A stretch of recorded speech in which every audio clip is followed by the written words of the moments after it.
Aquí tenemos un Dodge Ram motor 5.7 Hemi que presentaba un misfire en 2 cilindros y tenía un sonido de lifter, tenía un tac tac tac tac, un sonido que es muy característico del lifter. Aquí está ya el motor desarmado y aquí sacamos el camshaft, la leva, y como pueden ver aquí en la leva se puede notar que este lóbulo que está aquí tiene desgaste. Hay dos lóbulos con desgaste, está ese y está este que está aquí, se pueden ver, también tiene desgaste. Estos están en buen estado, pero hay dos lóbulos que tienen desgaste. Inclusive aquí están los lifters y aquí les voy a mostrar cuál es el lifter correspondiente a cada lóbulo de leva malo. Si pueden ver este lifter, miren cómo este lifter se comió.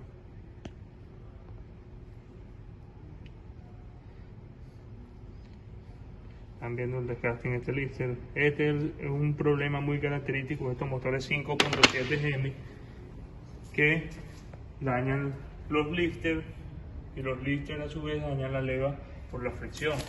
Aquí ya tenemos la leva nueva y los 16 lifters pack nuevos.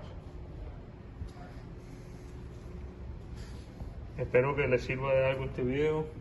Ya saben, miren el desgaste. Recuérdense siempre de chequear la leva. Yo recomiendo esta leva cambiarla por una nueva, así como esta. No compren levas de uso porque no saben el balance que tienen. Es mejor comprar una nueva directamente del dealer y se ahorran un problema, ya que es una labor un poco tediosa. Hay que abrir todo el motor, sacar las cabezas, el desgaste, todo completo.